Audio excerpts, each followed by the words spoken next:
ನಮಸ್ಕಾರ ಸ್ನೇಹಿತರೆ, ನಮ್ಮ ನಂಬಿಕೆಗೆ ಸ್ವಾಗತ ಸುಸ್ವಾಗತ. ಸ್ನೇಹಿತರೆ, ಜಗದೀಶ್ ಚಂದ್ರ ಬೋಸ್ ಈ ಹೆಸರು ಕೇಳದ ಯಾವೊಬ್ಬ ಭಾರತೀಯನೂ ಇರಲಿಕ್ಕೆ ಸಾಧ್ಯವೇ ಇಲ್ಲವೇನೋ. ಕೇವಲ ಭಾರತ ಮಾತ್ರವಲ್ಲ, ವಿದೇಶಗಳಲ್ಲೂ ಅಂದಿನ ಕಾಲದಲ್ಲಿ ಸಾಕಷ್ಟು ಖ್ಯಾತಿಯನ್ನ ಗಳಿಸಿದ್ದ ಹೆಸರು. ಭಾರತ ವಿಜ್ಞಾನ ಕ್ಷೇತ್ರದಲ್ಲಿ ಅನೇಕ ಮಹಾನ್ ವ್ಯಕ್ತಿಗಳನ್ನು ಜಗತ್ತಿಗೆ ನೀಡಿದೆ. ಆದರೆ ವೈಜ್ಞಾನಿಕ ಆವಿಷ್ಕಾರಗಳನ್ನು ಮೀರಿದ ಸಂಶೋಧನೆಗಳನ್ನು ಮಾಡಿದವರು ಅಂದರೆ ಅದು ಜಗದೀಶ್ ಚಂದ್ರ ಬೋಸ್.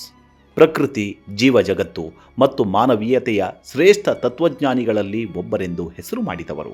ಅದರಲ್ಲೂ ನಮ್ಮಂತೆಯೇ ಸಸ್ಯಗಳು, ಮರಗಳು ಅನುಭವಿಸ್ತಾವೆ, ಪ್ರತಿಕ್ರಿಯಿಸ್ತಾವೆ ಮತ್ತು ಅತಿಯಾದ ಕಾಳಜಿ ಹಾಗೂ ಕರುಣೆಯನ್ನು ಹೊಂದಿವೆ ಎಂದು ಇಡೀ ಜಗತ್ತಿಗೆ ಸಸ್ಯ ವಿಜ್ಞಾನದ ಕುರಿತಾಗಿ ಮನವರಿಕೆ ಮಾಡಿಕೊಟ್ಟ ಮಹಾನುಭಾವ ಜಗದೀಶ್ ಚಂದ್ರ ಬೋಸ್.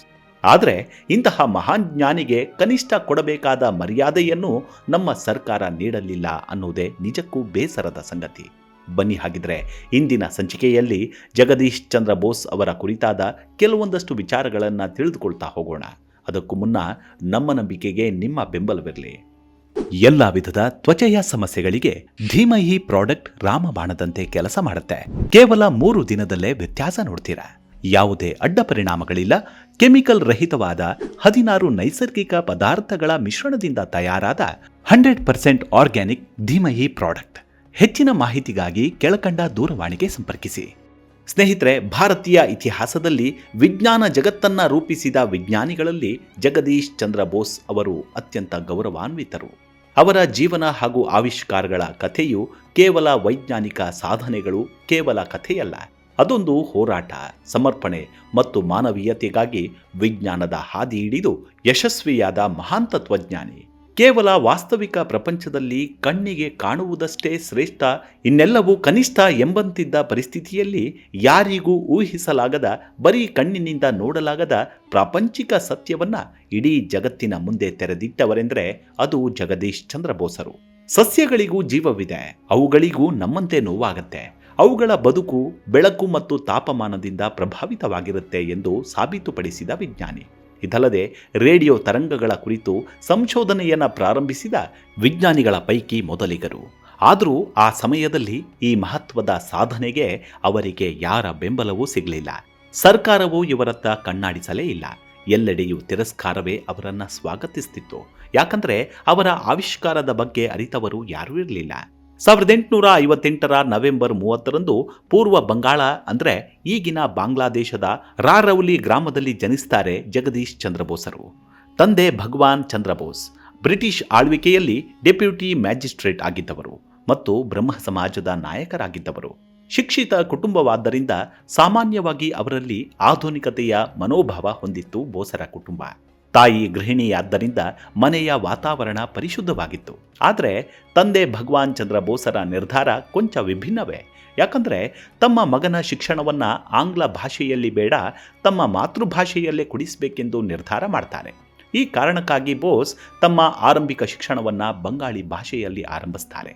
ಅಂದಿನ ಕಾಲದಲ್ಲಿ ಇಂಗ್ಲಿಷ್ ಶಿಕ್ಷಣವನ್ನು ಪ್ರತಿಷ್ಠೆಯ ಸಂಕೇತವೆಂದು ಪರಿಗಣಿಸಲಾಗಿದ್ದ ಸಮಯ ಅದು. ಅತ್ಯಂತ ಬುದ್ಧಿವಂತನಾಗಿದ್ದ ಬೋಸರು ಆರಂಭಿಕ ಶಿಕ್ಷಣದಲ್ಲಿ ಇಂಗ್ಲಿಷನ್ನು ಕಲಿತುಕೊಳ್ತಾರೆ. ನಂತರ ಪದವಿ ವ್ಯಾಸಂಗಕ್ಕಾಗಿ ಕಲ್ಕತ್ತಾ ವಿಶ್ವವಿದ್ಯಾಲಯಕ್ಕೆ ತೆರಳುತ್ತಾರೆ. ಅಲ್ಲಿ ಭೌತಶಾಸ್ತ್ರದಲ್ಲಿ ಪದವಿಯನ್ನು ಪಡೆದುಕೊಳ್ತಾರೆ.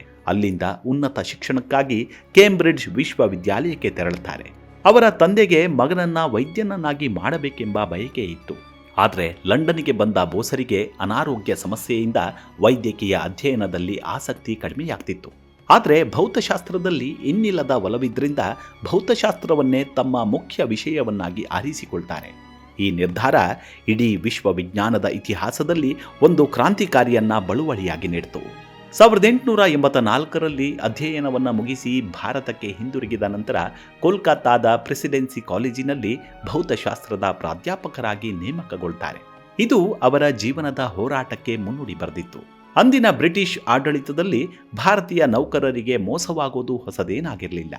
ಯಾಕಂದರೆ ಭಾರತೀಯ ಶಿಕ್ಷಕರು ಯುರೋಪಿಯನ್ ಪ್ರಾಧ್ಯಾಪಕರ ಸಂಬಳದ 2/3 ಭಾಗವನ್ನು ಮಾತ್ರ ಪಡೆದಿದ್ದರು. ಅದರಲ್ಲೂ ಜನಾಂಗೀಯ ನಿಂದನೆ, ತಾರತಮ್ಯದಿಂದ ನೊಂದ ಜಗದೀಶ್ ಚಂದ್ರ ಬೋಸರು 1 ವರ್ಷದವರೆಗೂ ಬ್ರಿಟಿಷ್ ಸಂಬಳವನ್ನು ಸ್ವೀಕರಿಸಲು ನಿರಾಕರಿಸ್ತಾರೆ. ಇದರಿಂದಾಗಿ ಆರ್ಥಿಕವಾಗಿ ಸಾಕಷ್ಟು ಸಮಸ್ಯೆಗಳು ಎದುರಾದವು. ಆದರೆ ತಮ್ಮ ದೃಢ ನಿರ್ಧಾರದಿಂದ ಹಿಂದಕ್ಕೆ ಸರಿಯಲಿಲ್ಲ. ಕೊನೆಗೆ ಅಂತಿಮವಾಗಿ ಕಾಲೇಜು ಆಡಳಿತ ಮಂಡಳಿ ಮತ್ತು ಬ್ರಿಟಿಷ್ ಅಧಿಕಾರಿಗಳು ಒಪ್ಪಿಗೆ ಸೂಚಿಸಿದ ನಂತರ ಇತರೆ ವಿದೇಶಿ ಪ್ರಾಧ್ಯಾಪಕರಂತೆಯೇ ಅವರಿಗೆ ಸಮಾನ ವೇತನವನ್ನು ನೀಡಲಾಗುತ್ತೆ. ವಿಜ್ಞಾನವು ಕೇವಲ ಪ್ರಯೋಗಾಲಯದ ವಸ್ತುವಲ್ಲ, ಬದಲಿಗೆ ಧೈರ್ಯದ ಸಂಕೇತ ಎಂದು ಬೋಸ್ ಸಾಬೀತುಪಡಿಸ್ತಾರೆ. ಇಲ್ಲಿಂದಲೇ ಅವರ ಸಾಮಾಜಿಕ ಕಾರ್ಯಗಳು ಅನಾವರಣವಾಗಿತ್ತು, ಅದು ಕೂಡ ಒಂದು ಪುಟ್ಟ ಕೋಣೆಯಿಂದ. ಯಾವುದೇ ವಿಜ್ಞಾನಿಯಾದರೂ ಆತನಿಗೆ ಸಂಶೋಧನೆಗೆ ಅಂತ ಒಂದು ಪ್ರಯೋಗಾಲಯ ಮತ್ತು ಉಪಕರಣಗಳು ಅತ್ಯಗತ್ಯ. ಆದರೆ ಬೋಸರು ತಮ್ಮ ವೈಜ್ಞಾನಿಕ ಸಂಶೋಧನೆಯನ್ನ ಪ್ರಾರಂಭಿಸಿದ್ದು 10x10 ಕೋಣೆಯಲ್ಲಿ. ಪ್ರಯೋಗಾಲಯವಿಲ್ಲದೆ, ದುಬಾರಿ ಉಪಕರಣಗಳಿಲ್ಲದೆ ಮತ್ತು ಆರ್ಥಿಕ ಬೆಂಬಲವಿಲ್ಲದೆ ಬೋಸರು ರೇಡಿಯೋ ತರಂಗಗಳ ಪ್ರಯೋಗಗಳನ್ನು ಪ್ರಾರಂಭಿಸ್ತಾರೆ. ಅದರ ಮಹತ್ವವನ್ನ ಇಡೀ ಜಗತ್ತು ಸಾಕಷ್ಟು ವರ್ಷಗಳು ಆದಮೇಲೆ ಅರಿತುಕೊಳ್ತು. 1895ರಲ್ಲಿ ಅವರು ಮೈಕ್ರೋವೇವ್ಗಳ ಅಸ್ತಿತ್ವದ ಪುರಾವೆಗಳನ್ನು ಪ್ರಸ್ತುತಪಡಿಸಿದರು. ಮೈಕ್ರೋವೇವ್ಗಳು ಗೋಡೆಗಳ ಮೂಲಕವೂ ಚಲಿಸುತ್ತವೆ ಎಂದು ಸಾಬೀತುಪಡಿಸ್ತಾರೆ. ಬಂಗಾಳದ ಟೌನ್ ಹಾಲ್ನಲ್ಲಿ ರಾಜ್ಯಪಾಲರ ಮುಂದೆ ತಂತಿ ಇಲ್ಲದೆ ಗೋಡೆಗೆ ಅಡ್ಡಲಾಗಿ ಗಂಟೆ ಬಾರಿಸುವ ಮೂಲಕ ಜಗತ್ತಿಗೆ ವೈರ್ಲೆಸ್ ತಂತ್ರಜ್ಞಾನದ ಮೊಟ್ಟ ಮೊದಲ ಆವಿಷ್ಕಾರವನ್ನು ಪರಿಚಯಿಸುತ್ತಾರೆ. ಇದು ಇತಿಹಾಸದಲ್ಲಿ ವೈರ್ಲೆಸ್ ಸಂವಹನ ಅಥವಾ ರೇಡಿಯೋದ ಅಭಿವೃದ್ಧಿಗೆ ಅಡಿಪಾಯ ಹಾಕಿದ ಒಂದು ಕ್ಷಣವಾಗಿತ್ತು. ಅಲ್ಲಿಂದ ಬೋಸರು ರೇಡಿಯೋ ತರಂಗಗಳು ಮತ್ತು ಮೈಕ್ರೋವೇವ್ಗಳ ದೃಗ್ವಿಜ್ಞಾನದ ಕುರಿತು ಸಂಶೋಧನೆಯನ್ನು ಪ್ರಾರಂಭಿಸುತ್ತಾರೆ. ಡಿಸೆಂಬರ್ 1895ರಲ್ಲಿ ಲಂಡನ್ ನಿಯತಕಾಲಿಕೆ ಬೋಸರ ಸಂಶೋಧನೆಯನ್ನು ಪ್ರಕಟಿಸುತ್ತೆ. ಇದು ವೈಜ್ಞಾನಿಕ ಜಗತ್ತಿನಲ್ಲಿ ಒಂದು ಮಹತ್ವದ ಘಟನೆಯಾಗಿತ್ತು. ಆದರೆ ದುರಾದೃಷ್ಟವಶಾತ್ ಬೋಸರು ತಮ್ಮ ಆವಿಷ್ಕಾರಕ್ಕೆ ಪೇಟೆಂಟ್ ಪಡೆಯಲೇ ಇಲ್ಲ. ನಂತರ ಇಟಾಲಿಯನ್ ವಿಜ್ಞಾನಿ ಮಾರ್ಕೋನಿ ಅದೇ ತಂತ್ರಜ್ಞಾನವನ್ನು ಅಭಿವೃದ್ಧಿಪಡಿಸಿ ಅದರ ಪೇಟೆಂಟ್ ಅನ್ನು ಪಡೆದುಕೊಳ್ತಾರೆ. ಅವರ ಜೀವಮಾನದ ಸಾಧನೆಗಾಗಿ 1909ರಲ್ಲಿ ನೊಬೆಲ್ ಪ್ರಶಸ್ತಿಯನ್ನು ಪಡೆದುಕೊಳ್ತಾರೆ. ಬೋಸ್ ಅವರನ್ನ ಇದೇ ವಿಚಾರವಾಗಿ ಅಂದಿನ ಮೀಡಿಯಾ, ನೀವು ಈ ಆವಿಷ್ಕಾರಕ್ಕೆ ಯಾಕೆ ಪೇಟೆಂಟ್ ಪಡೆಯಲಿಲ್ಲ ಎಂದು ಕೇಳಿದಾಗ ಅವರು ಉತ್ತರಿಸಿದ್ದು ಹೀಗೆ: ನಾನು ಈ ಆವಿಷ್ಕಾರವನ್ನ ಮಾನವೀಯತೆಗಾಗಿ ಮಾಡಿದ್ದೇನೆ, ಅದರಿಂದ ವೈಯಕ್ತಿಕ ಲಾಭ ಪಡೆಯುವುದು ಸರಿಯಲ್ಲ ಎಂದಿದ್ರು. ಹೀಗೆ ಬೋಸರ ಶ್ರೇಷ್ಠ ಗುಣವೆಂದರೆ ವಿಜ್ಞಾನ ಎನ್ನುವುದು ವ್ಯವಹಾರವಲ್ಲ, ಬದಲಾಗಿ ಮಾನವೀಯತೆಯ ಕಲ್ಯಾಣಕ್ಕಾಗಿ ವಿಜ್ಞಾನ ಇರೋದು ಎಂಬುದು ಅವರ ನಂಬಿಕೆಯಾಗಿತ್ತು. ರೇಡಿಯೋ ತರಂಗಗಳ ಬಗ್ಗೆ ಸಂಶೋಧನೆ ನಡೆಸುತ್ತಿರುವಾಗ ಬೋಸ್ ಅವರ ಮನಸ್ಸಿನಲ್ಲಿ ಮತ್ತೊಂದು ಪ್ರಮುಖವಾದ ಪ್ರಶ್ನೆ ಉದ್ಭವಿಸಿತ್ತು. ಅದೇನೆಂದರೆ, ಜೀವ ಮತ್ತು ನಿರ್ಜೀವ ವಸ್ತುಗಳು ಯಾವುದಾದರೂ ಹಂತದಲ್ಲಿ ಸಂಪರ್ಕ ಹೊಂದಬಹುದೇ ಎಂದು. ಈ ಕುತೂಹಲವು ಅವರನ್ನು ಸಸ್ಯಗಳ ಬಗ್ಗೆ ಸಂಶೋಧನೆ ಪ್ರಾರಂಭಿಸಲು ಕಾರಣವಾಯಿತು. ಅದಕ್ಕಾಗಿ ಕ್ರೆಸ್ಟೋಗ್ರಾಫ್ ಎಂಬ ಸಾಧನವನ್ನು ಕಂಡುಹಿಡಿದರು. ಇದು ಸಸ್ಯಗಳ ಬೆಳವಣಿಗೆಯನ್ನು ಹತ್ತಿರದ 1 ಮಿಲಿಯನ್ಗೆ ಅಳೆಯಬಹುದು. ಈ ಪ್ರಯತ್ನದಲ್ಲಿ ಸಸ್ಯಗಳು ಬಾಹ್ಯ ಲೋಕಕ್ಕೆ ಪ್ರತಿಕ್ರಿಯಿಸುತ್ತವೆ ಎಂದು ಇಡೀ ಜಗತ್ತಿಗೆ ಮೊದಲ ಬಾರಿಗೆ ನೋಡಲು ಅವಕಾಶ ಮಾಡಿಕೊಟ್ಟಿತ್ತು.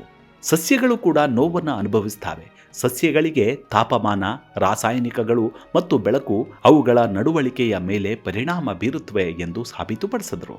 ಬೋಸರ ಈ ಆವಿಷ್ಕಾರವು ಇಡೀ ಜಗತ್ತಿಗೆ ಆಘಾತವನ್ನುಂಟು ಮಾಡಿತು. ಪ್ರಸಿದ್ಧ ಬರಹಗಾರ ಜಾರ್ಜ್ ಬರ್ನಾರ್ಡ್ ಶಾ ಬೋಸ್ ಅವರ ಪ್ರಯೋಗವನ್ನು ವೀಕ್ಷಿಸಲು ಬರ್ತಾರೆ. ಕುದಿಯುವ ನೀರಿನಲ್ಲಿ ಇಟ್ಟ ಎಲೆಕೋಸು ನೋವಿನಿಂದ ಹೇಗೆ ಪ್ರತಿಕ್ರಿಯಿಸುತ್ತೆ, ಅದರ ಲಕ್ಷಣಗಳು ಹೇಗಿರುತ್ತವೆ ಎಂದು ತೋರಿಸುತ್ತಿರುವುದನ್ನು ನೋಡಿದಾಗ ಬರಹಗಾರ ಜಾರ್ಜ್ ಬರ್ನಾರ್ಡ್ ಶಾ ಅವರ ಕಣ್ಣಾಲಿಗಳು ತೇವವಾಗಿದ್ವು. ನಂತರ ಜಾರ್ಜ್ ಬರ್ನಾರ್ಡ್ ಶಾ ಬೋಸ್ಗೆ ತಮ್ಮ ನಾಟಕಗಳ ಸೆಟ್ಟನ್ನು ಕಳುಹಿಸಿಕೊಡ್ತಾರೆ. ವಿಶ್ವದ ಅತ್ಯಂತ ಚಿಕ್ಕ ಜೈವಿಕ ತಂತ್ರಜ್ಞಾನರಿಂದ ಹಿಡಿದು ವಿಶ್ವದ ಶ್ರೇಷ್ಠ ತಂತ್ರಜ್ಞರವರೆಗೆ ವಿಜ್ಞಾನವು ಕೇವಲ ಪ್ರಯೋಗಾಲಯದ ವಿಷಯವಲ್ಲ, ನೈತಿಕತೆ, ಸೂಕ್ಷ್ಮತೆ ಮತ್ತು ಮಾನವೀಯ ಜವಾಬ್ದಾರಿಯ ವಿಷಯವಾಗಿದೆ ಎಂದು ಇಡೀ ಜಗತ್ತಿಗೆ ಬೋಧಿಸಿದವರು ಬೋಸರು.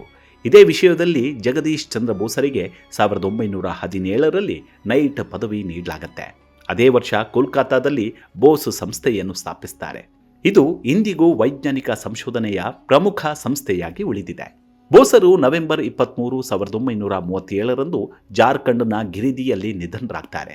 ಆದರೆ ಅವರ ಆಲೋಚನೆಗಳು, ಸಂಶೋಧನೆಗಳು ಮತ್ತು ಸಿದ್ಧಾಂತಗಳು ವೈಜ್ಞಾನಿಕ ಜಗತ್ತಿಗೆ ಮಾರ್ಗದರ್ಶನ ನೀಡುತ್ತಲೇ ಇವೆ.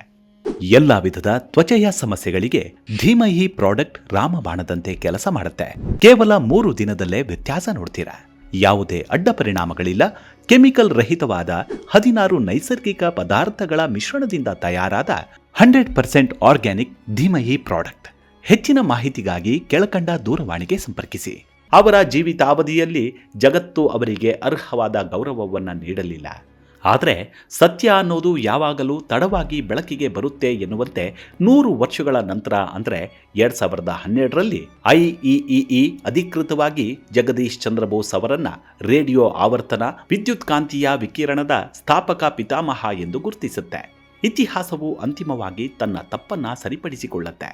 ವಿಜ್ಞಾನ ಎಂದರೆ ಕೇವಲ ಪ್ರಯೋಗಾಲಯಗಳು, ಯಂತ್ರಗಳು, ಪ್ರಶಸ್ತಿಗಳು ಮತ್ತು ಪೇಟೆಂಟ್ಗಳ ಬಗ್ಗೆ ಅಲ್ಲ ಎಂದು ಜಗದೀಶ್ ಚಂದ್ರ ಬೋಸ್ ಜಗತ್ತಿಗೆ ತೋರಿಸಿಕೊಟ್ರು.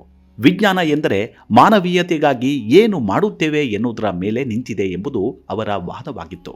ಪ್ರಕೃತಿ ನಿರ್ಜೀವವಲ್ಲ, ಜೀವಂತವಾಗಿದೆ. ಅದು ಮಾತನಾಡುವುದಿಲ್ಲ, ಆದರೆ ಅನುಭವಿಸುತ್ತೆ ಎಂದು ಜಗತ್ತಿಗೆ ಕಲಿಸಿದವರು ಬೋಸರು.